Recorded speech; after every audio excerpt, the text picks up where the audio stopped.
Hey, what's going on, guys? This is Tyler Fairchild.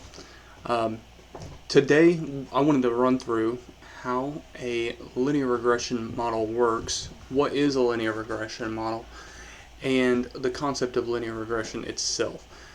This will be a multiple linear regression model, as opposed to a standard where there's simply one x and one y. Essentially, will be in more than one dimension with our features. Right? So as you can see on our screen, the item which we'll be looking to predict today is price. All other features will be used to help assist in predicting what the price will be. Right?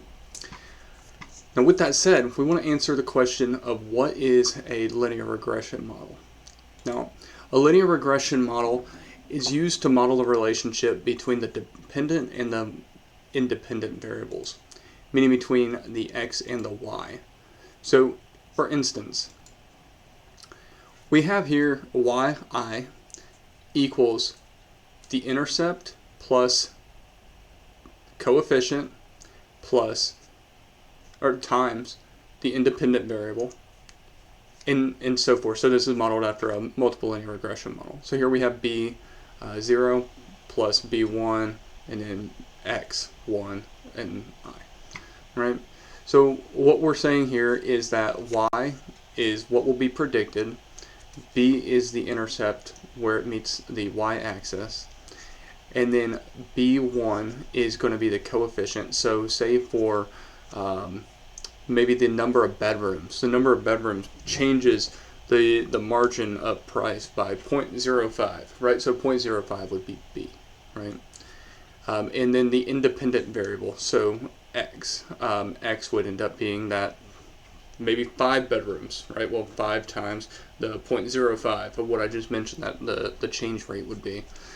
So the number of bedrooms would go as x, change rate would be b, or the coefficient, right, 0.05, and then that intercept of b0, right? So that might be 1, for instance, as where it meets the y-intercept. Right? And this continues on. So from b1 to b2 to your next independent variable, maybe number of bathrooms, number of bedrooms, square footage, etc. Right? All the way through your features. So for this instance, what we'll be doing is we'll be predicting the price. We have square footage, we have number of bathrooms, we have number of bedrooms, backyard space, crime rate, and so forth, right? So we'll be picking some of the variables here, try and work best to predict the price. Right?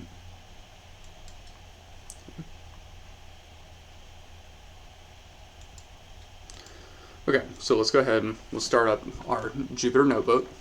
We'll build a housing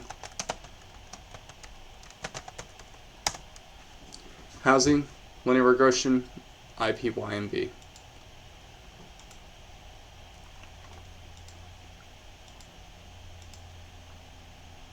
Perfect. Okay, now we're going to go ahead and bring in our libraries. We're going to bring in pandas as PD. We're going to bring in train test split from scikit-learn.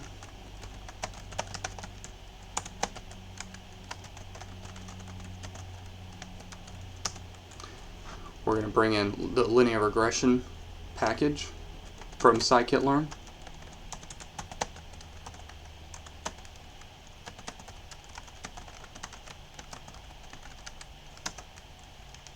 We're going to bring in matplotlib.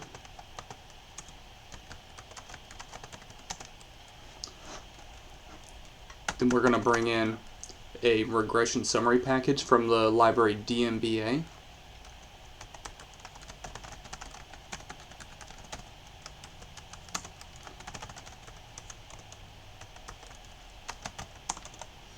We're going to just bring it all in on the same line. How about that? We're going to bring in backwards stepwise elimination. We'll get to what that is here in just a moment. We're going to bring in our AIC score. We're going to import Seaborn as SNS. We're going to import, we're going to say from matplotlib dot patches, import patch. Okay, so these are all the libraries that we're going to be bringing in for this project, right? So perfect, we got them in. Right now we're going to go ahead and bring in our data frame.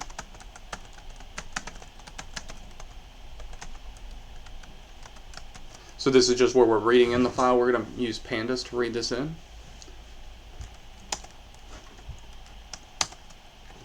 Oop. There we go.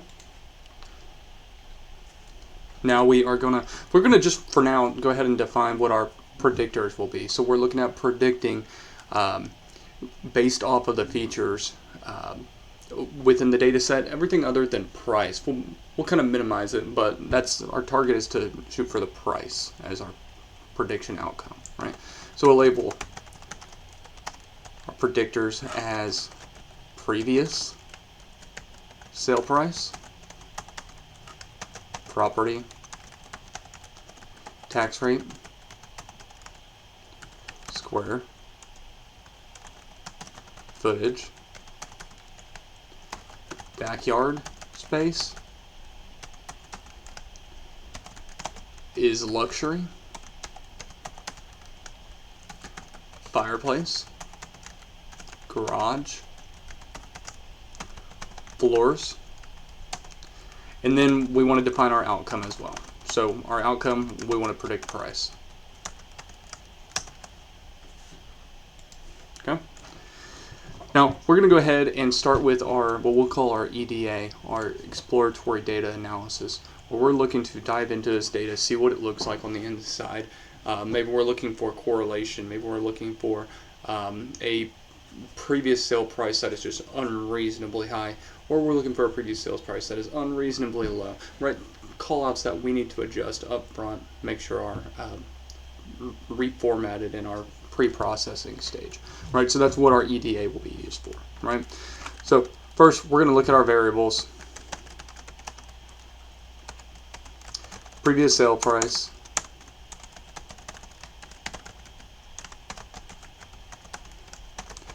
property tax rate,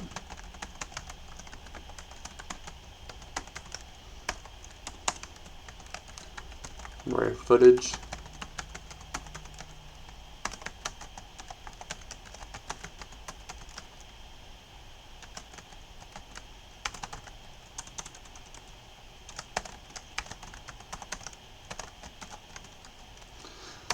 and what we're going to do here is we're just going to search. We're going to try to see what does the standard deviation, the mean, the max, etc., the counts, how many are in each value. So we're going to go ahead and loop through. We're going to just say for x in variables. And then we're going to go ahead and say print df, so our data frame with x, and then we're going to say describe.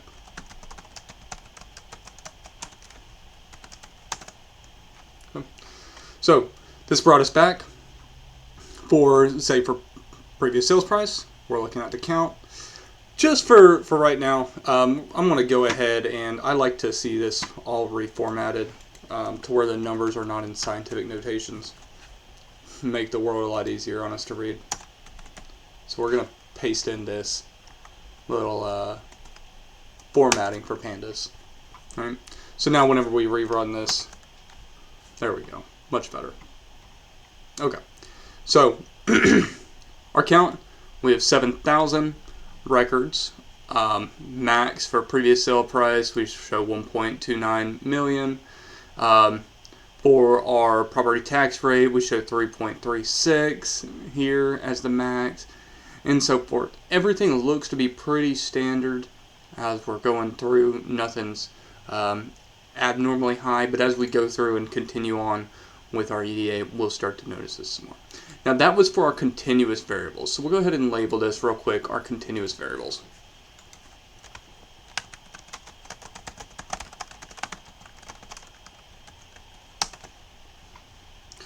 Now we want to also look through our categorical variables.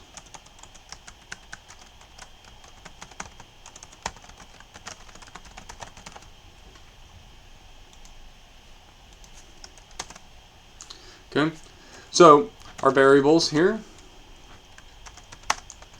will be is luxury, fireplace, garage, floors.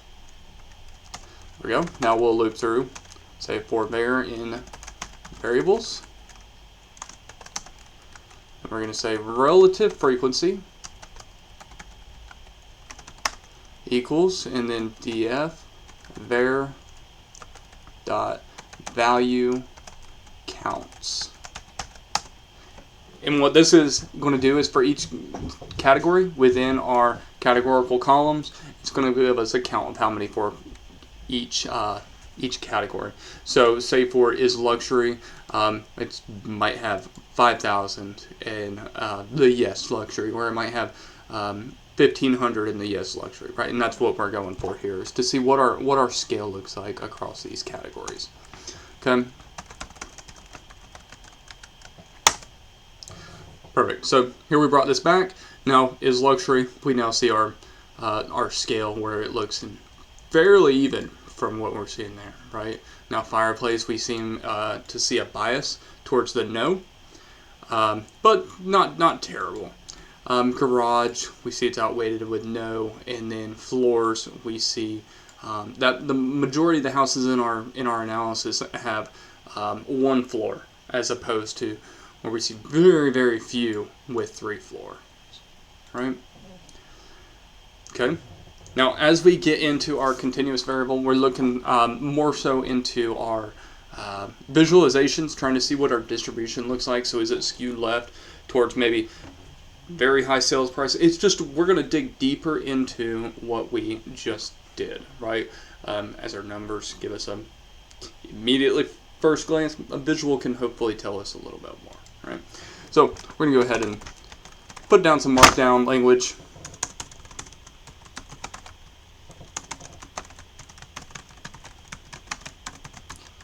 And this is going to be our univariate distribution analysis. Okay? So univariate meaning one variable, right? So as opposed to multiple variables. So if we were to say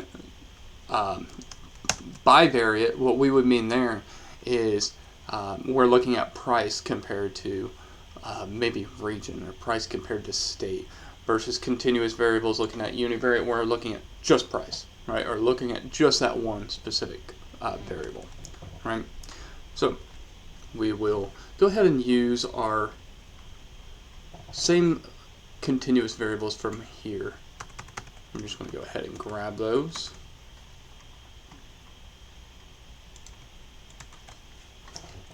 Okay. Now we're going to say for variable in variables. And what we're going to make here is a histogram.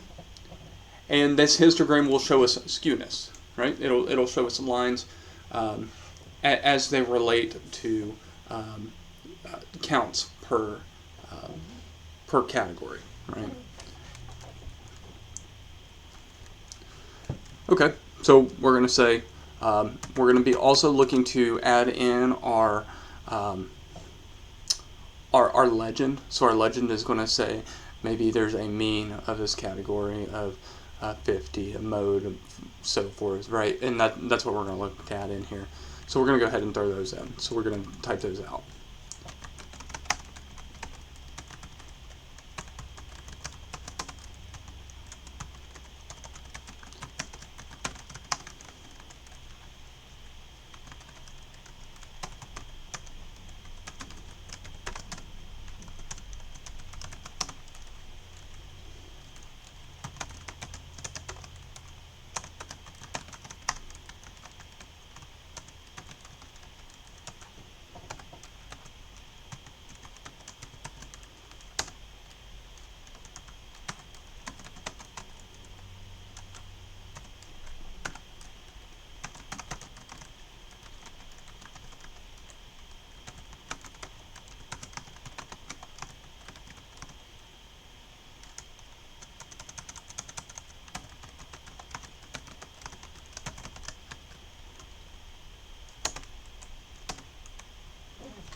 We have sticky keys today. Everything keeps on wanting to add into my text.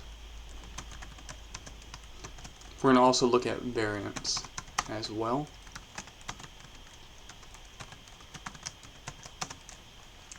And then also standard deviation.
There we go. So now we have what will populate our label or our legend section. All right. So we're going to go ahead now and start creating our chart.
Now here is where we're taking our legend. This was a trick that I found out at first and became kind of something I had to force myself to remember. But here's how I found how to place the tuple that I've created here, or this variable here of stats text into the histogram that I'm creating, right? So that it's visible. With looking directly at the chart, it's going to be up in the corner. It's going to be a nice visual to see.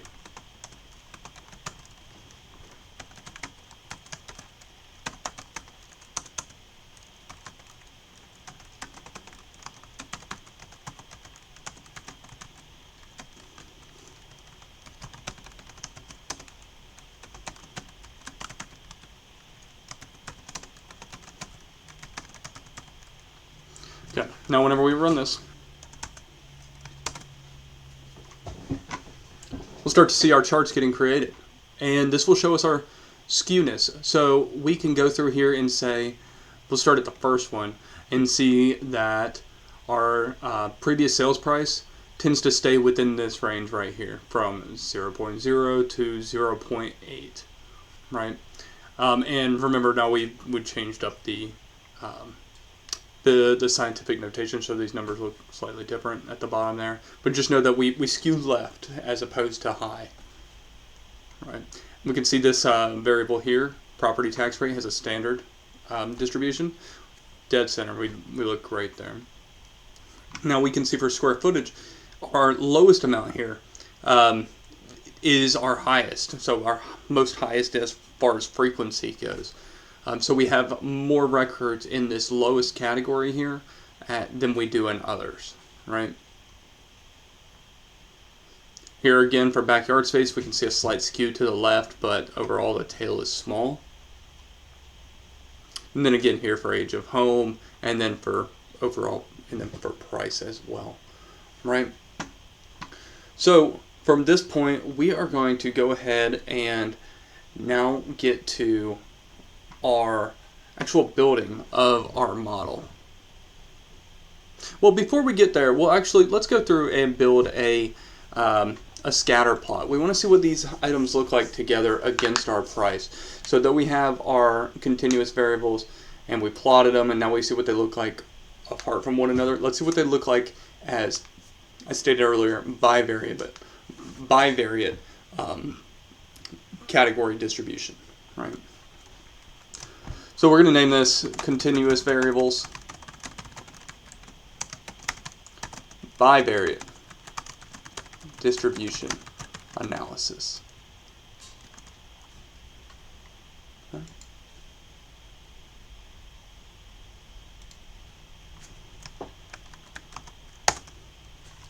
And then we are going to go ahead and say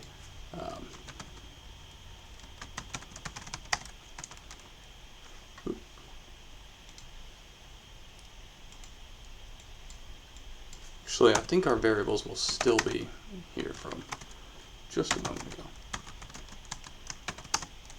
So we're going to say plt.figure, then we're going to say fig size equals 12 by 6, and then we're going to say plot equals SNS dot scatter plot, and then we're going to look at data frame. Our X is going to be variable, our Y is going to be price, our palette is going to be called set to, our alpha is going to be equal to 0.7,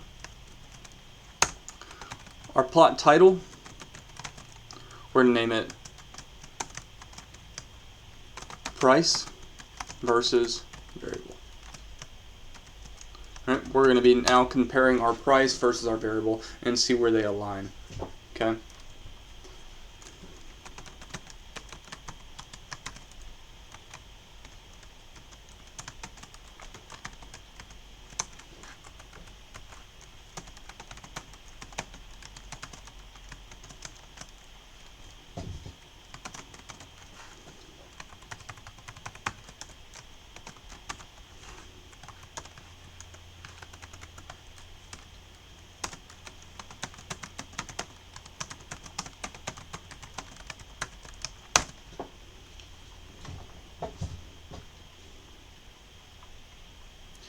There we go. So now you can see what the distribution looks like and the correlation looks like between our price and our other variables. So you can see here, easy story to see immediately.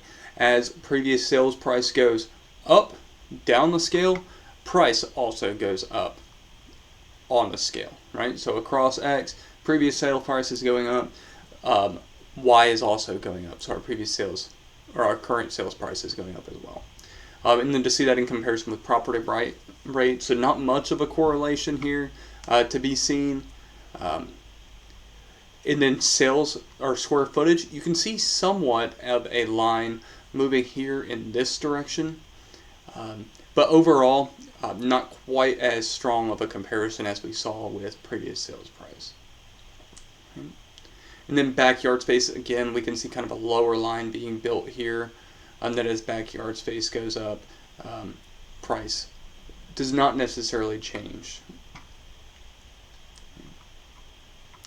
Okay, now we are going to start our actual building and initializing of the model. So let's go ahead and we're going to go ahead and use the package that we brought in earlier at the beginning by scikit-learn. So we're going to use the linear regression package. So we're going to say data frame underscore LM for data frame linear regression model is going to equal to linear regression. Now we're going to also go ahead and fit that linear regression model. Well, we may have skipped a step. We got to go ahead and separate our data frame into our X and our Y. Let's do that. So our X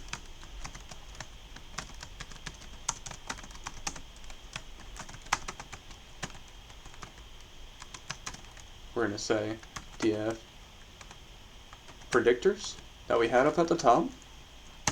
We're going to use get dummies, so we're going to perform one-hot encoding, which is going to say, for instance, with one of our categorical variables, the is luxury column, we're going to drop the first category by default. If it's not 0, then it must be 1, right? And that's kind of how that new column will operate.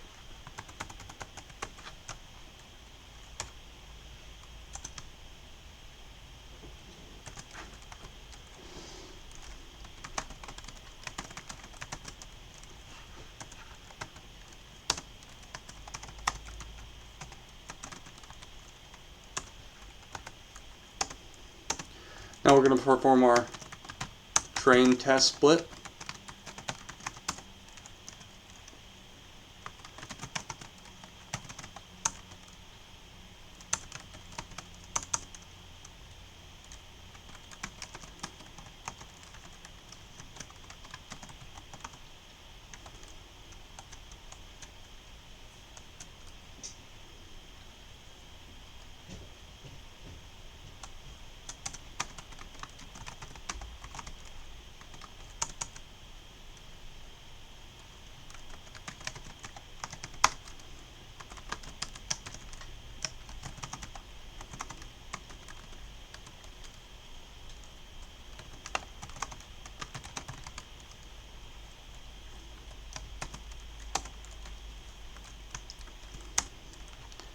There we go.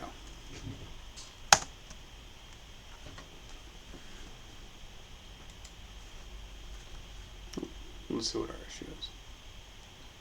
Garage is not in the index.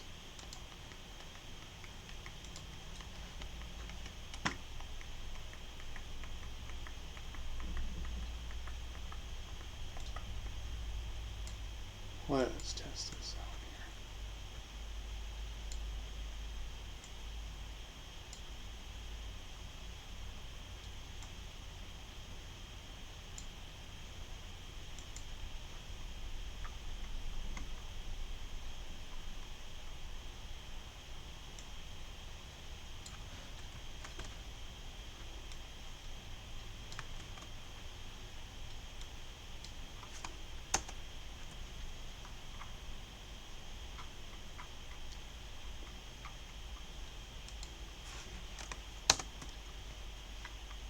Okay, so it looks like we just put garage in with a lowercase g.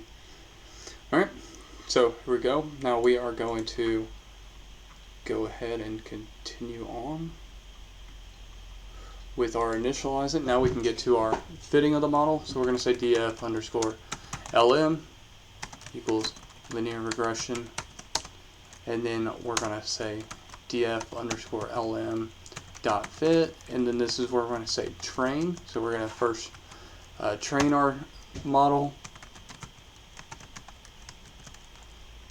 and then we're going to put this into a data frame so that we can see our coefficients, right?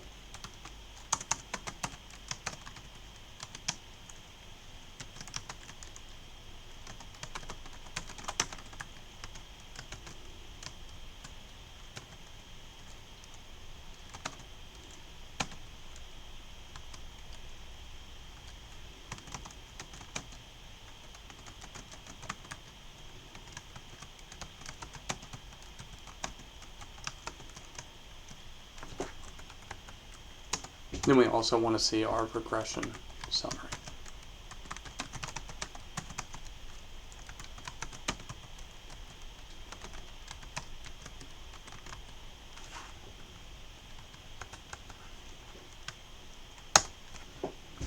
There we go. So now we can see our coefficients. So for instance, for every change for garage, it brings and makes an effect of $587.33. So our coefficients are in units of our predictor. So our price that we're trying to predict, that's what our coefficient is giving us. So our previous sales price is a coefficient of 0.1, negative 3,018, right? So it's telling us, based off of this, here's how much there's a change, right? Here's how much of an impact this truly has, right? Now, we're going to go ahead and create a function to train the model.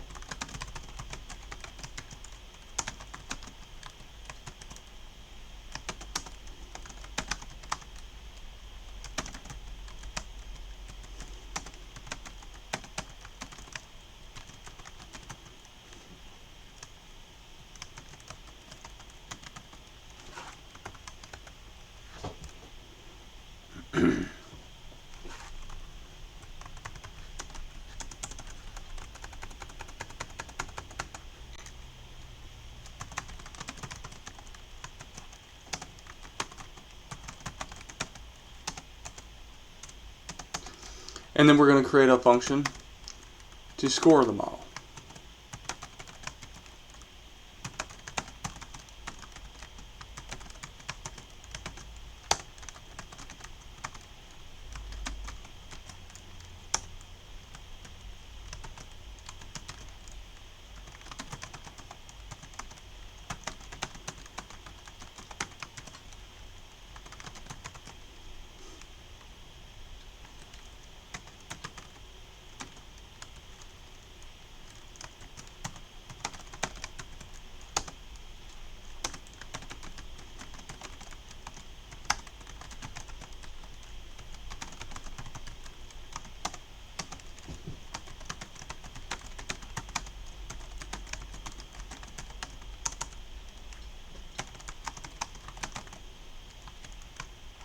Now what we're doing here is we're going to set up for our model to go through with our training data set and get our most impactful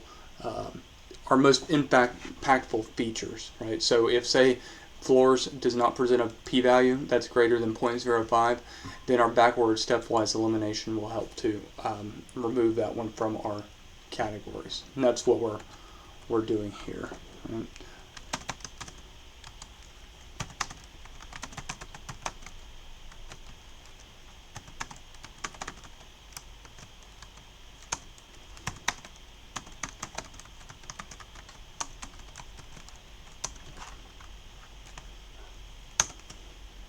Okay, so we can see here, floors was not impactful. Neither was garage, backyard space, property tax rate, fireplace, right? And that's called using backward stepwise elimination. So it steps through the features that you're feeding through or the variables, and it's at one by one, it's removing one, right? And seeing what presents the best score. Okay, this one doesn't. Okay, we're going to remove it. What does the score look like now? And so forth, right? And all the way through. Now we're going to perform a test against our actual test data set. So we split into our train set data set and we split into our test. Now we need to actually compare our model against our test data set. That's going to be our true tail here, right? So now we're going to use the best model that our backward stepwise elimination that this returned. So we had our original model, then we sent it through, got the best predictors back. Now we need the model to be used that came with it, right?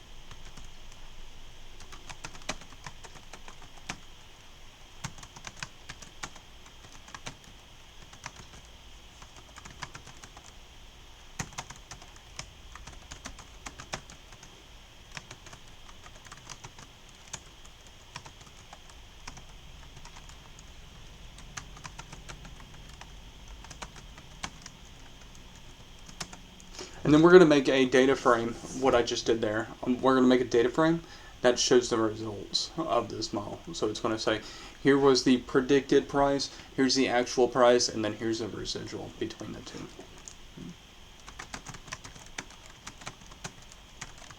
And we're only going to print out the first 20 lines of that. And then we're also going to give the regression summary for test Y and our new predictions. Right? Perfect. So here we go. Now our model predicted 194,165 based off the features that we fed into it. The actual was 184,107.55. Right, and so the residual there was only $10,000. Really not bad. Here, another example where we predicted 406,994, and the actual was 376. Although it was 30,000 off, really not bad. Here's a case where we were actually under by 2,000 from the actual. A case where we were over by 41, under by 121, but overall, we're not doing too bad. Now, what does our RMSE say? So our RMSE, our root mean squared error, is going to tell us the units that we were off by, right? So the mean of our error. So overall, we were off by roughly 78,306. Again, not terrible for predicting off of the values that we were given, and not having a clear understanding of what the nature of those are. But based off our EDA, based off the cleaning that we did, based off the one-hot encoding, we were able to get these predictions. Right. So that is all I have, and thank you for joining me. This will be on my GitHub repository, and I'll link that in the description.